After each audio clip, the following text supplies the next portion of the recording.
तरह के ओबीसी मामले में सुप्रीम कोर्ट में बेहद अहम सुनवाई हुई है। क्या सुनवाई हुई है, क्या परिणाम है? ये मामला यह है कि मध्य प्रदेश गवर्नमेंट ओबीसी के 27% आरक्षण को लागू कर नहीं रही है। उनका कहना यह है कि सुप्रीम कोर्ट में मामले पेंडिंग है। एक और सुप्रीम कोर्ट ने 21/3/2025 को एक अंतरिम आदेश पारित कर दिया है और हाई कोर्ट को रिक्वेस्ट किया है कि जो इशू इनमें इन्वॉल्व है उसको हाई कोर्ट ना सुने। हालांकि वो पिटीशन सारी अलाउ हुई है। अभी रिसेंटली कुछ पिटीशनें फाइल हुई थी होल्ड अभ्यर्थियों की ओर से, जिसमें मध्य प्रदेश हाई कोर्ट ने सुनवाई करने से साफ इनकार कर दिया उस सुप्रीम कोर्ट के 21/3/2025 के आदेश का हवाला देते हुए। तो एक फ्रेश पिटीशन फाइल की है जिसमें पीएससी के होल्ड अभ्यर्थी हैं और तमाम भर्तियों के होल्ड अभ्यर्थियों की ओर से अभी वैकेशन में ही सुप्रीम कोर्ट ने पिटीशन फाइल की है और स्पेशल मेंशन करके आज 25 तारीख को मामला वैकेशन बेंच के समक्ष सूचीबद्ध हुआ था।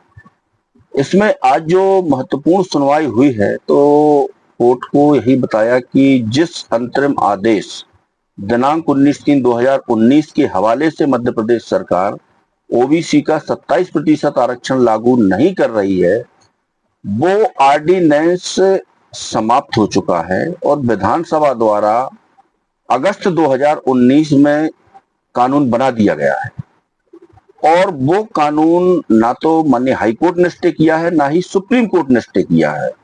तो उसके इम्प्लीमेंटेशन के लिए एक पिटीशन फाइल की गई है।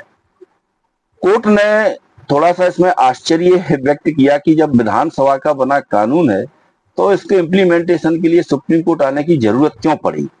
तो फिर माननीय न्यायालय को हाई कोर्ट के अंतरिम आदेश से भी अवगत कराया और माननीय सुप्रीम कोर्ट का जो आदेश है 21/3 का उससे भी अवगत कराया। तो फिर जब 50% की सीमा की बात पर बहस हुई तो सुप्रीम कोर्ट ने इंदिरा साहनी के केस का जिक्र किया। तो इंदिरा साहनी के केस के संदर्भ में माननीय न्यायालय को अवगत कराया गया कि रिसेंटली छत्तीसगढ़ राज्य में 58% रिजर्वेशन इन फोर्स में है और बिलासपुर हाई कोर्ट द्वारा 50% की सीमा के ऊपर चूंकि आरक्षण एक्सीड हो रहा था उसको निरस्त किया है और उसके खिलाफ माननीय सुप्रीम कोर्ट ने एसएलपी दाखिल है, कुछ पिटीशनें फाइल हैं। उन पिटीशनों में सुप्रीम कोर्ट ने 58% आरक्षण लागू करने के लिए अंतरिम आदेश पारित किया है। यानी supreme court itself provide the interim आदेश टू इम्प्लीमेंट 58% रिजर्वेशन। उस आदेश का भी माननीय सुप्रीम कोर्ट ने परिशीलन किया, उसको देखा। फिर माननीय सुप्रीम कोर्ट को बताया कि हाई कोर्ट में अभी क्या स्थिति है। तो सुप्रीम कोर्ट को अवगत कराया कि माननीय हाई कोर्ट में जितनी भी ओबीसी आरक्षण से संबंधित पिटीशनें थी वो सभी 21/4/2025 को ट्रांसफर हो चुकी हैं और वो सब छत्तीसगढ़ के मैटर से ही क्लब है।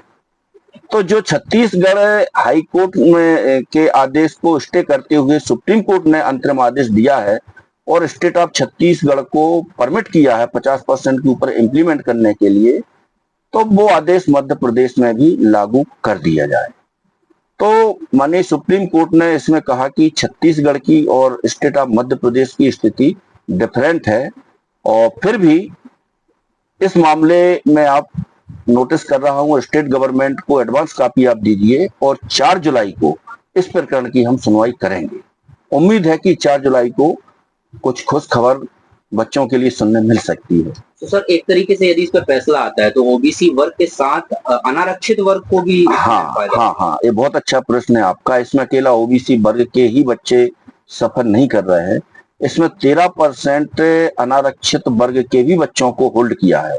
इस याचिका में पीएससी 2019 से लेकर के 2024 तक के सारे नोटिफिकेशन और 87-13 वाला जो फार्मूला है वो रिजल्ट और एक और महत्वपूर्ण बहस हुई है कि जो 29/9/2022 को जीएडी ने एक सर्कुलर जारी किया है जिसमें 87-13 का फार्मूला इन्होंने इन्वेंट किया है, वो भी सुप्रीम कोर्ट को अवगत कराया कि विधानसभा द्वारा बनाए गए कानून को डिफीट करने के उद्देश्य से ये सर्कुलर जारी किया और 87-13 में इसमें 2 पार्ट कर दिए हैं। जबकि विधानसभा मतलब लेजिस्लेचर का जो लेजिस्लेशन है वो चैलेंज है, लेकिन वो स्टे नहीं है। तो कोई भी अथॉरिटी स्टेट की उस कानून को डिफीट करने के उद्देश्य से या डिफीट करने के कहना चाहिए कोई भी ऐसी कार्रवाई नहीं की जा सकती कि वो कानून का जो मूल उद्देश्य है या कानून के प्रभाव को रोकता हो। इस बिंदु को भी गंभीरता से लिया है।